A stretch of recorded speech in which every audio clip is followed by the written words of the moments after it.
Welcome to Heber Valley Life, the podcast that celebrates people, places, and passions shaping our mountain community.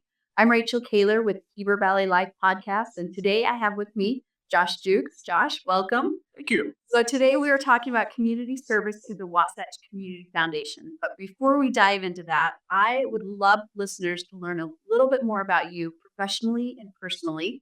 I know you're a big soccer fan and you're kind of a legal guy. So tell us about yourself.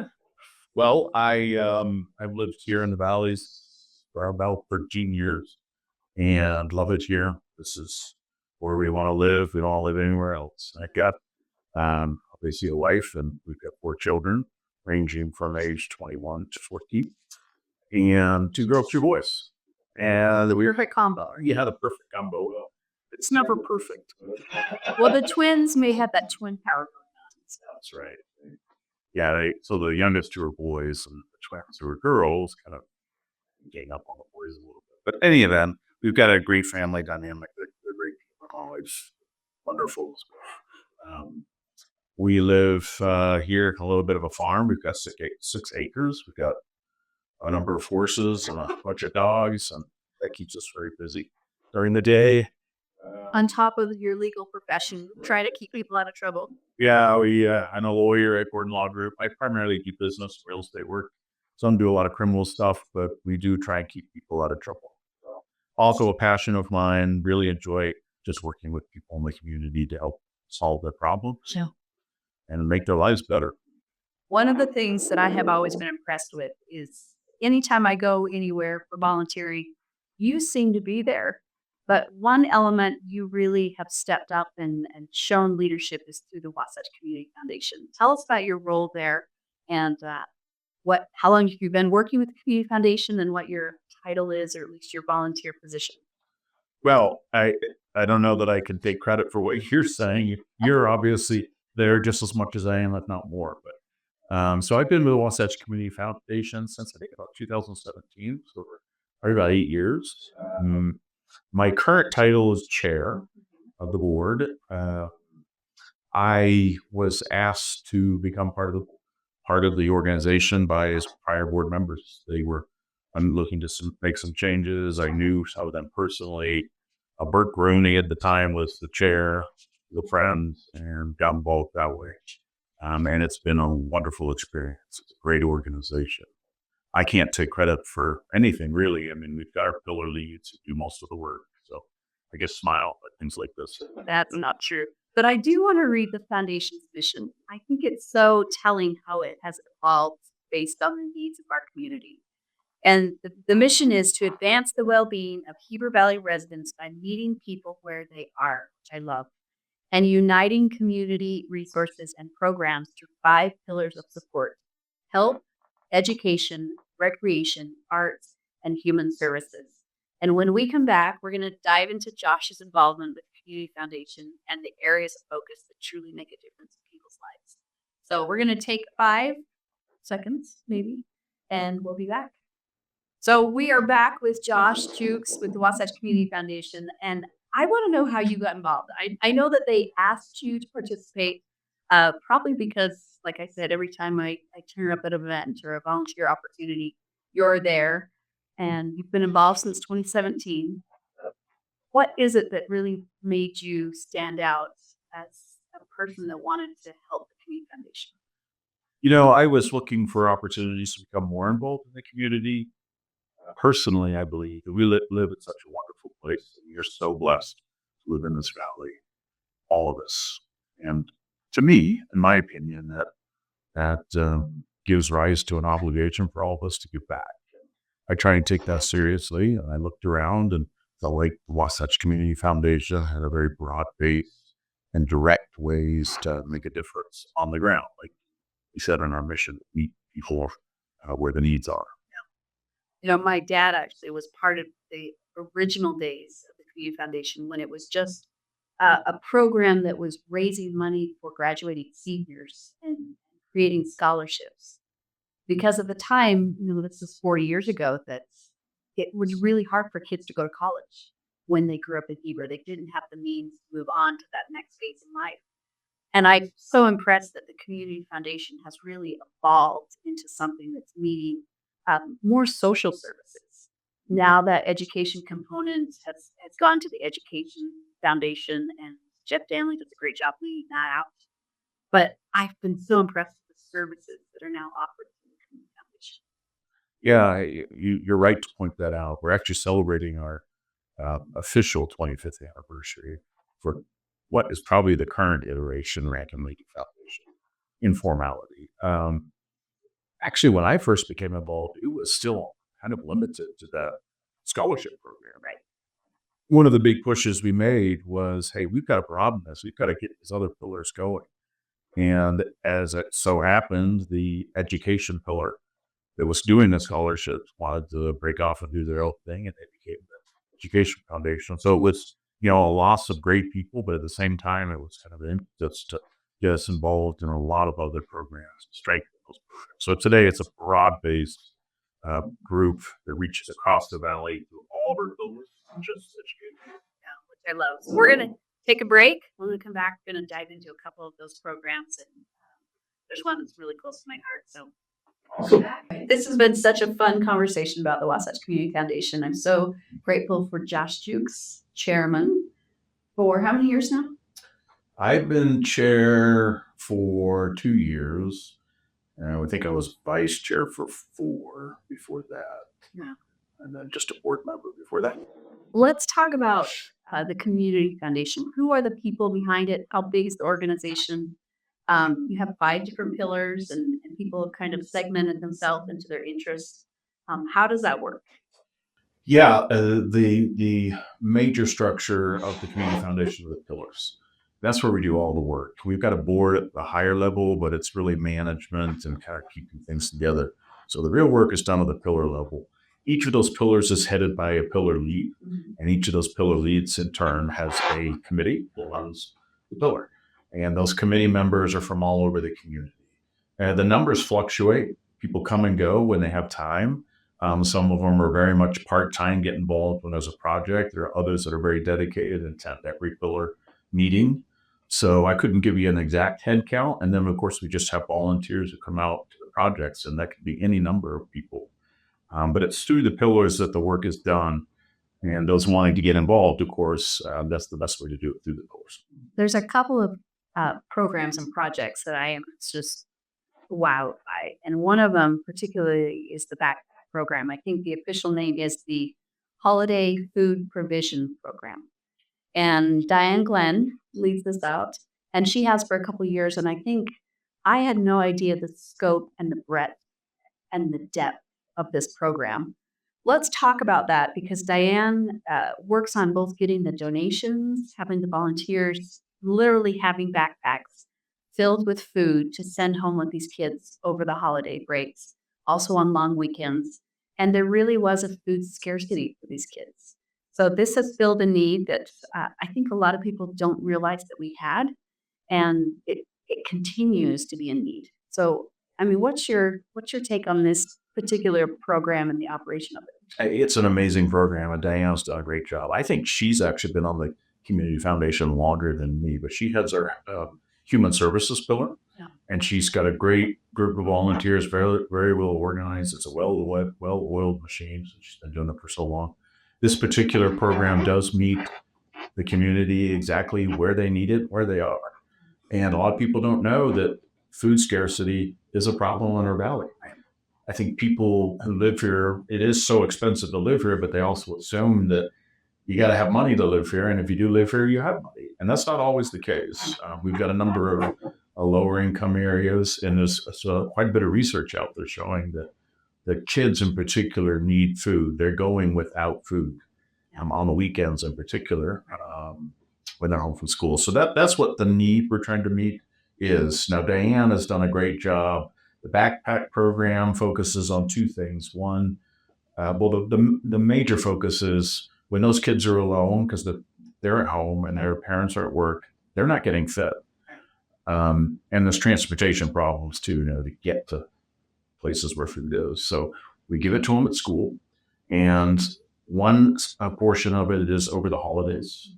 and then the other portion is over long weekends. And it's done in a way that, not to shame them, to make it a little more anonymous. They kind of pick it up at a location at the school, and we just make it available, and they can come in the room. They don't have to discuss anything. They can pick up what they need, and then they take it home.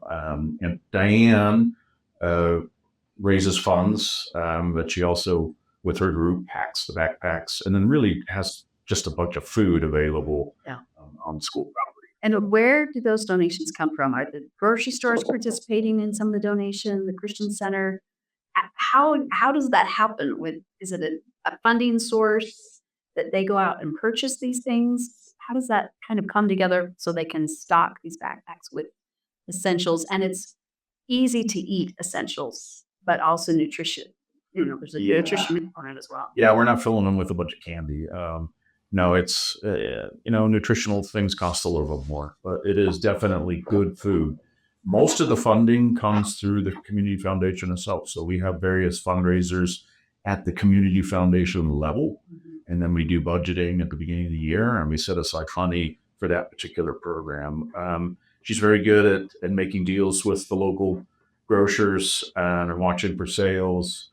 We also work with the food pantries, but really this program is separate, and she stocks it herself through donations from community members. Quite frankly, that's where it comes from. Right. And I think that's a really important point to understand is these programs wouldn't be possible without the contributions of community members. And I think there's a lot of people that maybe don't understand that the money that they donate to the community foundation is going directly to the kids through these food programs. And it's being well used, well spent. So any dollar that you're giving to the foundation really does turn into services that are essential for these kids that most need. Absolutely. Unlike a lot of other charitable organizations, ours is very lean. It's all volunteer. So we're not paying out salaries. We don't have an executive director that's getting paid a lot of money. The administrative expenses are very, very low, 5% maybe. So literally 90 to 95% of every dollar goes directly to the programs and directly to the children in this case. So yes, if you want to be involved and you want to make an impact, this is a great way to do it. Another program that I believe started because of Tom and Marilyn Fowler is the Community Thanksgiving Dinner. And I remember when speaking with Tom several years ago, they had moved here from the Chicago area and didn't have family in the area and was surprised that there wasn't a community Thanksgiving dinner. And they kind of, I think, were the beginning of let's put this on, let's bring people together because it's not just about the meal. It's about bringing people together that maybe have family far from home. But what it's evolved into is much more than just food. It's the opportunity to give out coats, which I have been impressed at both new and lightly used coats, and families line up for that. It's a way to get their kids into coats. It also gives families that are in need service opportunities that they can either serve the meal or if they are in need of specific services, they can sign up that day because, as we go into November, December, January, it gets cold and people may need help with heat. They may need help with transportation, medical needs. So it's been interesting for me to see the evolution of this Thanksgiving dinner. Tell me more about how that works behind the scenes. Well, it is a big production, but your description's accurate. Tom and Marilyn have been great pillars of our community, both board members. Tom's a former president. He was, chair. He was the chair before me, and I was the vice chair. But going way back, they kind of started this. And when it first started, it really was intended to serve the underprivileged. And those are the people that showed up. And we came to, while effective, we came to realize that it kind of just created this dinner for marginalized groups, and they just interacted with one another. So we went from that to inviting the entire community. So it would truly become a community event. So those who are a little more marginalized or less fortunate get to interact with perhaps those that have more and be integrated into the community. And in addition to that, it's become a celebration. We always have music and performances, and they can help serve. And then we've partnered with the Rotary Club that does the coat drive, and they're the ones who bring it over. And basically, those who show up can just select whatever they want. And that seems to be important and popular because I think that need was there. As kids were growing up and growing out of their coats, there wasn't a resource for those families. And so I've been really impressed with you've been able to get some great companies to donate. Northland Yeah, Northland. donated coats last year, and of course, you're always taking the donations for hats and coats and clubs. But it definitely for me was eye opening to see the extent of the need. But I love that you opened it up for the greater community to intermingle and create kind of this sense of it's not us versus them. It really is we are all here together to help each other. And that's exactly what it's become. And I'd like to extend an invitation to your listeners when the time comes this November. It's not held on Thanksgiving Day, so you don't need to worry about 2 weeks before. That's right. So you don't need to worry about sacrificing time with your family, but it's a great event to come and see. If you've never been there, come. I guarantee that you're going to come every year after that. And the food is actually very good. Yeah, they do a great job. Okay, we're going to pivot a little bit to the day of service, 9/11 day of service. I had an opportunity the last couple of years to participate both at the Heber Valley Hospital. We did some landscaping. I also painted some reflectors at the airport. This is a kind of evolving project as it's a national event, 9/11 Day of Service, recognizing the horrific events of 9/11, but then turning it into a positive and creating a space for people to come together in their community and serve one another. What is the Day of Service? You guys are really kind of leading this out. I know some projects are getting pulled together. What would you like to see happen here for the 9/11 Day of Service? We just like to see more people get involved. I'd like to see everyone in the community get involved. Now we can't claim credit for this. It is on a state nationwide level. The LDS Church is heavily involved. There is actually one person who is in charge of the Day of Service here, 9/11 Day of Service in the county, and she does a great job. We partner with her. So what we try and do is, this is not a program that we created, right, but we partner with them to try and make it stronger. And you're a great support for that. Yeah, no, it's a great program. It's right up our alley, consistent with our mission in every way. We do everything we can to support it. I'd like to see the list of projects grow, and we're doing that. I'm going to be meeting with the head of this group to talk about better coordination for this year. And so more projects, more volunteers. You can find out more as the time approaches. Of course, it's in September. You can find out more on Just Serve. You can find out more on our website, ourwcf.org, OURWCF.org. And then the 9/11 group itself will put out more information about the projects where you can volunteer. I love it. So I want to kind of turn to you a little bit. I want to brag about you a bit. As I mentioned earlier, anytime I go for a community service activity or event, Josh, you are there, either leading out or volunteering or just have your hand raised. It seems to be something that motivates you. So I would love to ask you why. Why do you serve? It's a question that my wife asked me frequently as well. I have that conversation in my house as well. So I suspect my reasons are very similar to yours. I mentioned earlier in our discussion that the primary reason is I feel blessed to live here. What I love about this community is it's vibrant, but it's small enough that an individual can make an impact and see that impact.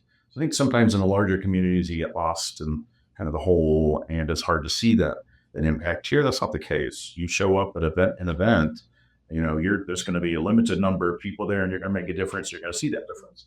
And so in return for the blessing to live here, the privilege, I think we need to give back. And that's particularly the case in a small community. It's our responsibility. We don't have as many government resources and support from the state and other things. We're expected to do that ourselves. So I feel strongly about bettering our community. There's also a component related to my work. I feel blessed to be able to do what I do. It's sort of in our business, we try and help people best we can. And so that carries over after hours as well. And I want my kids to be involved too. I want them to instill in them the idea that they need to give back, and so they'll get a lifetime of service as well. Well, and as we're wrapping up, you're also a Rotarian, and Grace do a ton of work for both local and international. What's maybe one highlight of being a Rotarian? That's because it really is about service, right? Service above self. Um, why do you continue to work with the Heber Valley Rotary? And what is something that kind of is that light for you? Um, Rotary Club is another great organization. It's a little bit different than the Community Foundation in that it's focused solely on acts of service. That's what Rotary Club is about. It's been around for more than 100 years. It's the largest service organization in the entire world. You feel like you're part of something much larger than yourself, yet it translates at the local level. I mean, for example, twice a year we do highway cleanup. We go out, just pick up the garbage off our roads, and that's very satisfying. We also have international projects that we do. So it's, in the community foundation, I serve at the board level. I can go to these projects and we do a lot, but I'm not a pillar lead. I'm not the person organizing and necessarily providing the service every day. I think Rotary Club is a little more hands off. Also, the other members of the Rotary Club are pillars of our community. So you get to rub shoulders with those people and come up with ideas. It's just a great organization as well. Well, as we wrap up, I just want to say your service is truly inspiring. I've watched from afar and been maybe working side by side with you on several projects, but you really are one of our community builders. And I just appreciate the time and the energy. And I know it's at a sacrifice, even though you're saying it is a give back. But without you and other people like you, I don't think our community would be as strong as it is. Well, I appreciate that. I don't want to take credit for any of that. It takes a community to do all these things. You mind if I give a plug for raising money at WCF? Yes. So, for those who want to get involved, if you've been inspired by anything that we're talking about, there's a couple of ways to do that. One, and the very simplest way, is to donate money. That I know that sounds a little trite.